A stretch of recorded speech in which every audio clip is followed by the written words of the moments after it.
ನಮಸ್ಕಾರ. ವಿಕ್ರಾಂತ Karnataka ವಾರಪತ್ರಿಕೆಯ October 26 November 2ರ ಸಂಚಿಕೆಯಲ್ಲಿನ ನನ್ನ ಲೇಖನದ ಶೀರ್ಷಿಕೆ ಬಹಿರಂಗ ಕಾಮಕೇಳಿಯಲ್ಲಿ ಜನ ಮತ್ತು ರಾಜಕಾರಣಿಗಳು. ಛೇ ಛೀ ಥು ಅಯ್ಯೋ. ಈಗ ಅದನ್ನು ತಮ್ಮ ಮುಂದೆ ಪ್ರಸ್ತುತಪಡಿಸುತ್ತೇನೆ. ಕಳೆದ ಹಲವಾರು ವಾರಗಳಿಂದ ಕರ್ನಾಟಕದಲ್ಲಿ ನಡೆಯುತ್ತಿರುವ ರಾಜಕಾರಣ ಕೇವಲ ಅರೆಮಬ್ಬಿನ ಕೋಣೆಯಲ್ಲಷ್ಟೇ ಕಾಣಸಿಗುವ ವಿಕೃತ ರಂಜನೆಯನ್ನು ಜನರಿಗೆ ಬಹಿರಂಗವಾಗಿ ನೋಡುತ್ತಿದೆ. ಆದರೆ ತಾವು ನೋಡುತ್ತಿರುವ ಈ ವ್ಯಭಿಚಾರದ ನಾಟಕ ತಾವೇ ಸೃಷ್ಟಿಸಿದ ಒಂದು ಅಂಕ ಮತ್ತು ಅದರಲ್ಲಿ ತಮ್ಮ ಮನೆಯವರ, ತಮ್ಮ ಮುಂದಿನ ಪೀಳಿಗೆಯವರು ಪಾಲ್ಗೊಂಡಿದ್ದಾರೆ ಎನ್ನುವುದನ್ನು ಆ ಕ್ಷಣಿಕ ಉದ್ರೇಕೋನ್ಮತ್ತ ಸ್ಥಿತಿಯಲ್ಲಿ ಜನ ಮರೆತಿದ್ದಾರೆ.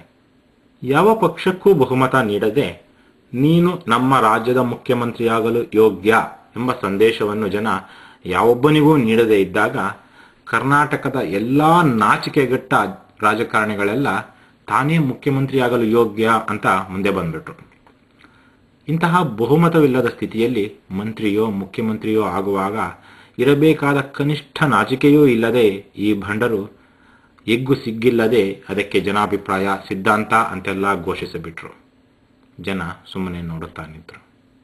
ತನ್ನ ಕ್ಷೇತ್ರದ ಹೊರಗೆ ಮತ್ತೊಬ್ಬ ಕಾಂಗ್ರೆಸ್ಸಿಗನನ್ನು ಗೆಲ್ಲಿಸಲೂ ಯೋಗ್ಯತೆ ಇಲ್ಲದ ಕಾಂಗ್ರೆಸ್ನ ಅನೇಕ ಮುಖಂಡರು 224 ಶಾಸಕರನ್ನು ಪ್ರತಿನಿಧಿಸಬೇಕಾದ ಮುಖ್ಯಮಂತ್ರಿ ಹುದ್ದೆಯನ್ನು ಕೇವಲ ತಮ್ಮ ಸೀನಿಯಾರಿಟಿ ಮತ್ತು ಕಾಲು ನೆಕ್ಕುವ ನಿರ್ಲಜ್ಜ ಯೋಗ್ಯತೆಯ ಆಧಾರದ ಮೇಲೆ ತಮಗೂ ಹಕ್ಕಿದೆ ಅಂತ ಸಾಧಿಸುತ್ತಾರೆ.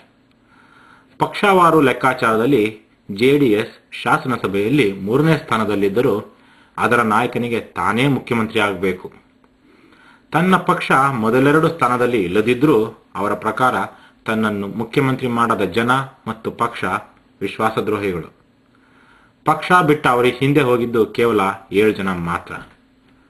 40 ಶಾಸಕರನ್ನು ಬೆನ್ನ ಹಿಂದೆ ಇಟ್ಟುಕೊಂಡವರೆಲ್ಲ ಸಮಗ್ರ ಕರ್ನಾಟಕದ ಪರಮೋಚ್ಚ ಪ್ರತಿನಿಧಿ. ಜಾತ್ಯತೀತ, ಕೋಮುವಾದ, ಭ್ರಷ್ಟಾಚಾರ, ಪ್ರಜಾಪ್ರಭುತ್ವ ಇವೆಲ್ಲ ತಮಗೆ ಬೇಕೆಂದಾಗ ಬದಲಾಯಿಸಿಕೊಳ್ಳಬಲ್ಲ ಆಟದ ನಿಯಮಗಳು.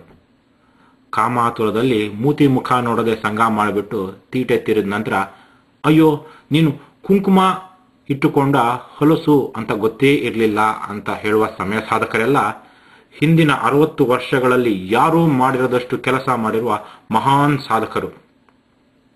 ನೈತಿಕತೆಯ ವಿಷಯಕ್ಕೆ ಬಂದರೆ ಅದು ನಿಜವಾದ ಮಾತೆ. ಅದು 1999ರ ವಿಧಾನಸಭಾ ಚುನಾವಣೆ ಸಮಯ.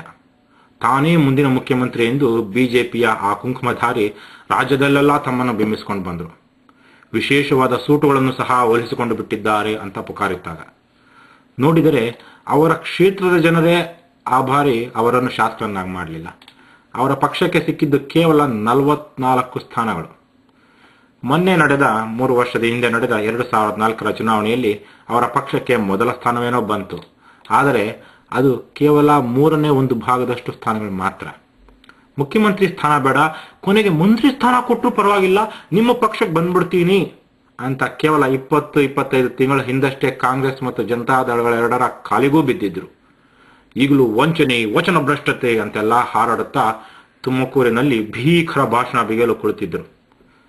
ನಿಮ್ಮನ್ನೇ ಮುಖ್ಯಮಂತ್ರಿ ಮಾಡ್ತೇವೆ ಬನ್ನಿ ಅಂದದ್ದೇ ಬೆಂಗಳೂರಿನಿಂದ ಕೇವಲ 70 ಕಿಲೋಮೀಟರ್ ದೂರದಲ್ಲಿರೋ ತುಮಕೂರಿನಿಂದ ಹೆಲಿಕಾಪ್ಟರ್ನಲ್ಲಿ ಓಡೋಡ್ ಬಂದರು.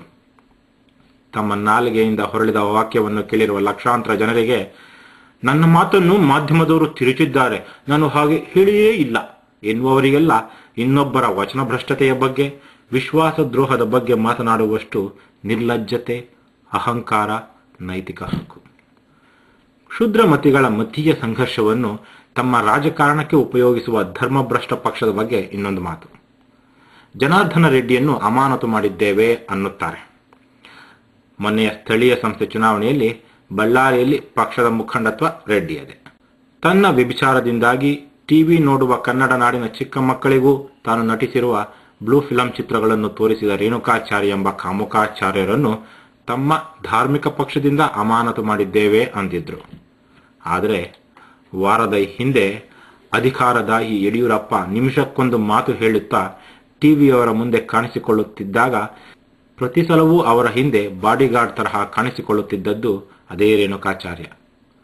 5.5 ಕೋಟಿ ಜನರಿಗೆ ಹೀಗೆ ಹಿಮಾಲಯ ಗಾತ್ರದ ವಚನವಂಚನೆ ಮಾಡುತ್ತಿರುವ ಮತ್ತು ಅದನ್ನು ಸಮರ್ಥಿಸಿಕೊಳ್ಳುತ್ತಿರುವ ಈ ಜನರಿಗೆ ರಾಮನ ಬಗ್ಗೆ, ಬಸವಣ್ಣನ ಬಗ್ಗೆ, ವಚನ ಪರಿಪಾಲನೆಯ ಬಗ್ಗೆ ಮಾತನಾಡುವ ಪ್ರಾಥಮಿಕ ಯೋಗ್ಯತೆ ಇದೆಯೇ? ಕಳೆದ 10-20 ವರ್ಷಗಳಿಂದ ಹಿಂದೆಂದಿಗಿಂತಲೂ ಹೆಚ್ಚು ಹಣವನ್ನು ಕರ್ನಾಟಕದ ಜನ ನೋಡ್ತಾ ಇದ್ದಾರೆ. ಅದೇ ಮೂಲ ಕಾರಣವಾಗಿ ಹಣದ ಹೊರತಾಗಿ ಮಿಕ್ಕ ಯಾವ ಯೋಗ್ಯತೆಯೂ ಇಲ್ಲದ ಸ್ಕೌಂಡ್ರಲ್ಗಳು, ರೋಗ್ಗಳೆಲ್ಲ ತಮ್ಮ ವೈಯಕ್ತಿಕ ಐಡೆಂಟಿಟಿಗಾಗಿ ಚುನಾವಣೆಗೆ ಇಳಿತಿದ್ದಾರೆ. ಚುನಾವಣೆ ಬಂತು ಅಂದ್ರೆ ಜನರಿಗೆ ಊರ ಹಬ್ಬ. ಅನೇಕರ ಮನೆಗಳು ಗುಂಡಿನ ಗಡಂಗುಗಳಾಗಿ ಬದಲಾಗ್ಬಿಡ್ತವೆ. ಗಂಡಸರಿಗೆ ಯಥೇಚ್ಛವಾಗಿ ಗುಂಡು ತುಂಡಿನ ಸರಬರಾಜು. ಓಟಿನ ಭಿಕ್ಷೆ ಕೇಳುತ್ತಾ ಬರುವವನಿಗಾಗಿ ಕಾಯುತ್ತಾ ಕುಳಿತ ಗರತಿಯರು ಕೊಳಕರಿಗೆಲ್ಲ ಆರ್ತಿ ಎತ್ತುತ್ತಾರೆ.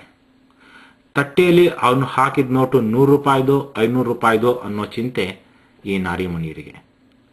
ತನ್ನ ಗಂಡ ರಾಜ್ಯದ ಮುಖ್ಯಮಂತ್ರಿ ಆಗಿದ್ದರೆ ನಡುಬೀದಿಯಲ್ಲಿ ಓಟು ಕೇಳುವ ಮತ್ತು ಆರತಿ ತಟ್ಟೆಗಳಿಗೆ ನೋಟು ಹಾಕುವ ತಲೆ ಹಿಡುಕ ಕೆಲಸ ರಾಜ್ಯದ ಮುಖ್ಯಮಂತ್ರಿಯ ಹೆಂಡತಿಯೇ ಮಾಡ್ತಾ ಇರ್ತಾಳೆ.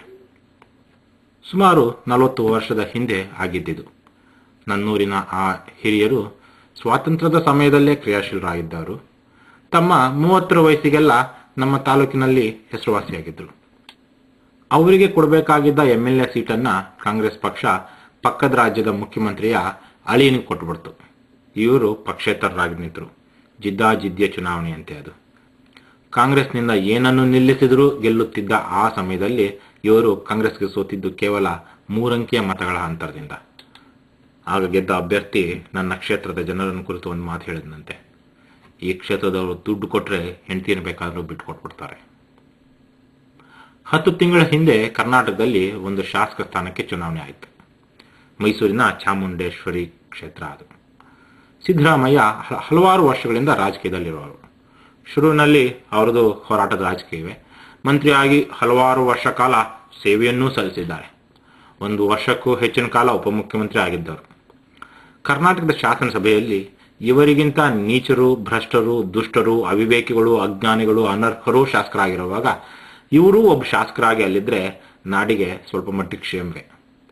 ಆದರೆ ಕೇವಲ ಜಾತಿ ಬಲದಿಂದ, ದುಡ್ಡಿನ ಬಲದಿಂದ, ಅಧಿಕಾರ ಪಕ್ಷ ಬಲದಿಂದ ಇವರೆದುರು ಚುನಾವಣೆಗೆ ನಿಂತ ಶಿವಬಸಪ್ಪನವರಿಗೆ ಸಂವಿಧಾನದತ್ತ ಹಕ್ಕಿನ ಯೋಗ್ಯತೆ ಬಿಟ್ಟರೆ ಶಾಸಕರಾಗಲು ಸಿದ್ದರಾಮಯ್ಯನವರಿಗಿಂತ ಇನ್ಯಾವ ತರಹದ ಹೆಚ್ಚಿನ ಯೋಗ್ಯತೆ ಇತ್ತು ಅನ್ನೋದು ಉತ್ತರವೇ ಇಲ್ಲದ ಪ್ರಶ್ನೆ. ಈ ಹಿನ್ನೆಲೆಯಲ್ಲಿ ನೋಡಿದಾಗ 16 ಕೋಟಿ ರೂಪಾಯಿಗೂ ಹೆಚ್ಚಿನ ಹಣ ಹರಿಯಿತು ಎನ್ನುವ ಆ ಉಪಚುನಾವಣೆಯಲ್ಲಿ ಸಿದ್ದರಾಮಯ್ಯ ಕೇವಲ 257 ಮತಗಳ ಅಂತರದಿಂದ ಸೋಲ್ತಾರೆ ಅಂದ್ರೆ ಆ ಕ್ಷೇತ್ರದ ಜನ ಇನ್ನೆಂತಹ ಪ್ರಲೋಭನೆಗೆ, ನೈತಿಕ ಭ್ರಷ್ಟತೆಗೆ, ತಲೆ ಹಿಡುಕತನಕ್ಕೆ ಒಳಗಾಗಿರಬೇಡ. ಇಲ್ಲಿ ಸಿದ್ದರಾಮಯ್ಯನವರೇನು ಕಮ್ಮಿ ಇಲ್ಲ. ಕಾಂಗ್ರೆಸ್ನಲ್ಲಿರುವ ಜಾತಿ ಬಲದ, ಹಣ ಬಲದ, ಲೂಟಿಕೋರ ಭ್ರಷ್ಟರನ್ನೆಲ್ಲ ತಮ್ಮ ಕ್ಷೇತ್ರಕ್ಕೆ ಕರೆತಂದು ತಮ್ಮ ಪರ ಕೋಟ್ಯಂತರ ರೂಪಾಯಿ ಚೆಲ್ಲಲು ದಾರಿ ಮಾಡಿಕೊಡ್ತಾರೆ. ಕಾಂಗ್ರೆಸ್ಸಿನ ರಾಜ್ಯ ಘಟಕದ ಅಧ್ಯಕ್ಷರೇ ಕಾರಿನಲ್ಲಿ 16 ಲಕ್ಷ ಕ್ಯಾಶ್ನೊಂದಿಗೆ ಸಿಕ್ಬೀಳ್ತಾರೆ. ಜನರನ್ನು ಭ್ರಷ್ಟರನ್ನಾಗಿಸಲು ಸಮಬಲದ ಪೈಪೋಟಿ. ಅಷ್ಟೆಲ್ಲ ಕೋಟಿ ಹಣ ಆ ಒಂದೇ ಒಂದು ಕ್ಷೇತ್ರದಲ್ಲಿ ಹರಿಯಿತು ಅಂದ್ರೆ ಆ ಕ್ಷೇತ್ರದ ಜನರಿಗೆ ಈ ತಲೆ ಹಿಡುಕರು ಎಷ್ಟೊಂದು ಸಲ ತಲೆ ನೀವಿರಬೇಡ. ಬಹುಶಃ ಅಲ್ಲಿ ಸೋತವರು ಕೊನೆಯಲ್ಲಿ ಹೀಗೂ ಹೇಳಬಹುದಲ್ವೇ, ಈ ಕ್ಷೇತ್ರದ ಜನ ತಮ್ಮ ಮನೆಯವರನ್ನ ಹರಾಜಿಗೆ ಇಟ್ಟು ಯಾರು ಹೆಚ್ಚಿಗೆ ದುಡ್ಡು ಕೊಡ್ತಾರೋ ಅವ್ರಿಗೆ ಮಾತ್ರ ಕೊಡ್ತಾರೆ. ಮುಂದಿನ ಸಲ ಇನ್ನೂ ಹೆಚ್ಚಿನ ದುಡ್ಡನ್ನೊಂದು ಬಂದು ನಾವೇ ಮಜಾ ಮಾಡೋಣ, ಹೀಗೂ ಅಂದಿರ್ಬೋದಲ್ವೇ. ಛೆ, ಇದನ್ನೆಲ್ಲ ನೋಡಿದರೆ ನಮ್ಮ ನಾಡಿನ ಅನೇಕ ಸಜ್ಜನರ ಮನೆಗಳು ಮನೆಯವರೆಲ್ಲ ವ್ಯಭಿಚಾರಕ್ಕೆ ಇಳಿದ ವೇಶ್ಯಾಗೃಹಗಳಾಗಿ ಪರಿವರ್ತನೆಯಾಗಿ ಬಿಟ್ಟಿದೆ ಅಂದ್ರೆ ಅದು ಅಪಚಾರದ ಮಾತಾಗುತ್ತಾ?